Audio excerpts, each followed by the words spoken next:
trying to think of what a ball player would be like. Oh my God. Somebody who hits 268 and is always, but knows how to handle second or shortstop or third. I don't know.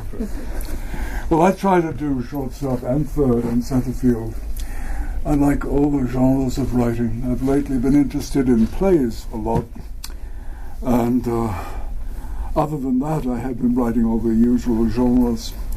The question that always interests me when, as tonight and recently a few times, I've been giving readings just of my fiction, is why should I, who have been notably, I mean not notably, but essentially a poet for most of my career, that's most of my writing is that. Of all the books I've had, I would guess 5/6 or some number like that of poetry.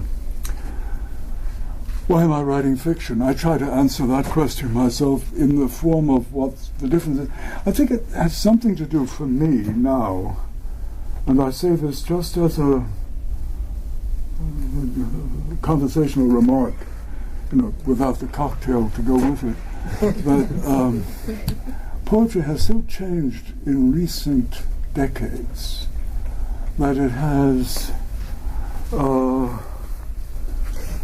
it's so changed that it has become much more an experimental form of seeing where language would take us, even if, and at its best when, it takes us to a place no one has ever been before.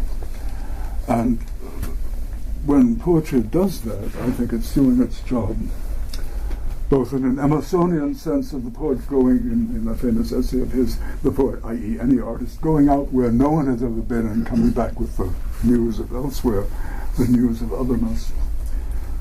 But also in a more traditional sense, when you get language to say something language hasn't said. Whereas fiction always seems to me, especially, when you think about it, the fiction, whether of the most popular variety of good fiction, the David Mitchells or the David Morrisons or the guys. I think what we always read, the necessary ones, the DeLillos, the Vonnegut's, all the way back. Those are always talking about something that brings home to the general. You think of Beckett, who's never anywhere, who's always in the midst of an ordinary life somewhere, which is very extraordinary. And fiction in that sense always seems to be, and may I say it that way, regressive.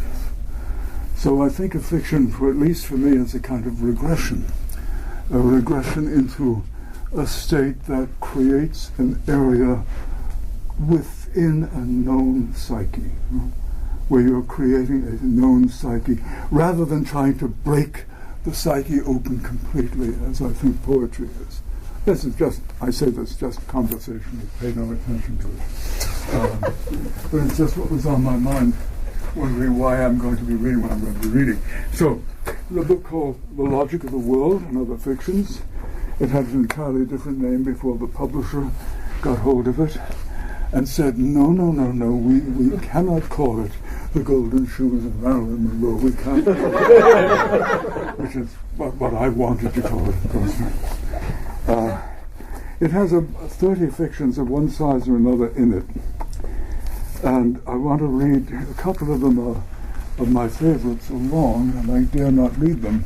So what I'll do is I'll read a section from one story, which might be of use in setting up the context of the others. It's a long story called The Example of the Hawk. And where it comes to, the point at which it's reached here is a traveling actor, a traveling theatre company in the 19th century. They travel around to little towns in Central Europe and Southern Europe and do what theatrical companies did in those days. You can see it in the opera I Pagliacci, the famous opera. The traveling troupe comes, they do a play, they do it for a few days, and then they go away and the next town and do a play again. So this company uses that format, but the man who runs the theatre has had an experience, which I don't want to get into here, and the experience leads him to want to do it a different way. So this is the theatre section of The Example of the Hawk. The actor had solved his problems, he thought, in the most direct way. The ancient Greeks had developed the thing we call theatre. Theatre equals a way of looking, by isolating one member of the singing and dancing chorus and having him represent a character in the story they were telling. So small a step it was from telling a story to enacting the story. Now the actor proposed to reverse that, or rather turn it inside out in a way that would transform the world. Now the theatre would look at the audience. His idea worked out simply. One by one, the audience would enter the theatre. One by one, they would be exposed to the story inside the theatre. One by one, they would be informed by all the story had in it to touch them. One by one, they would be touched. He would touch them. He touched them. Susan, can you hear me? It was as simple as that. The actor would stand outside the theatre at evening, or in the golden afternoon of feast days, and surround himself with posters, objects, fascinating weapons, and devices of the kind in those days called philosophical instruments: telescopes, armillary spheres, theodolites, microscopes. Accompanying himself on the mandolin, he would sing a little song to the people of Ratzeburg or Pesaro or Toulon. He made the song himself, and it would serve to beckon them into the theatre and serve to make his voice familiar to them, so that when they heard it again in the dark dream inside the theatre, they would somehow deeply be reassured. They would think, it is the pale man with the mandolin, the man with grey eyes, the man with a lisp, the man with hair in his eyes, the man with the German accent, the man with the long funny shoes. They would not worry so much then at what happened to them. But what happened to them? Whatever it was, it happened one by one. That was the genius or delusion. It was not yet decided. The genius or delusion of the actor.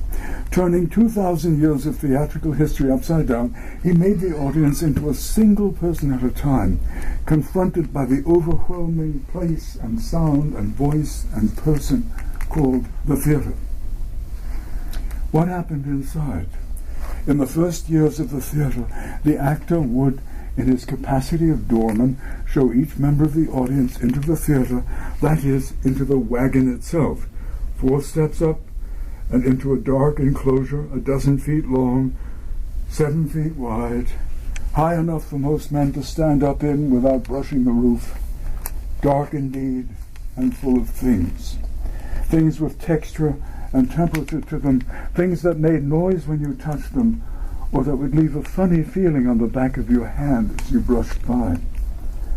The actor would talk using several voices and tell some story full of images and sensations, and move around the visitor as he did so, touching, breathing, whispering. Sometimes there would come a sudden light when the actor or an assistant slipped open the metal door of a dark lantern, and the gleam would dazzle the eyes. It was light, and in this light people saw nothing. Their eyelids clenched, they turned away from the light and into the complex of sensations all round them.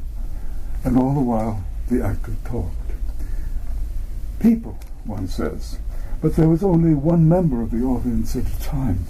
That was the hard thing to explain, to understand, and later to endure. When each person came out, alone as he had gone in, he would talk to some previous visitor, but often could find no common ground to their talk. Each seemed to experience a different world inside the theatre. What to call such a person who comes alone into the theatre, hears, feels, beholds, senses, and goes out alone again? Audience means many. Could the actor call the visitor the audient? That seemed unnatural and unclear. Sometimes he thought, my visitor. Sometimes, thinking of the ordeals of education and religion, he would call the visitor the candidate. In the end, the actor would just think, the man, the woman, the child. And sometimes he would, for that brief intersection of their lives, he would think, my man, my woman, my child.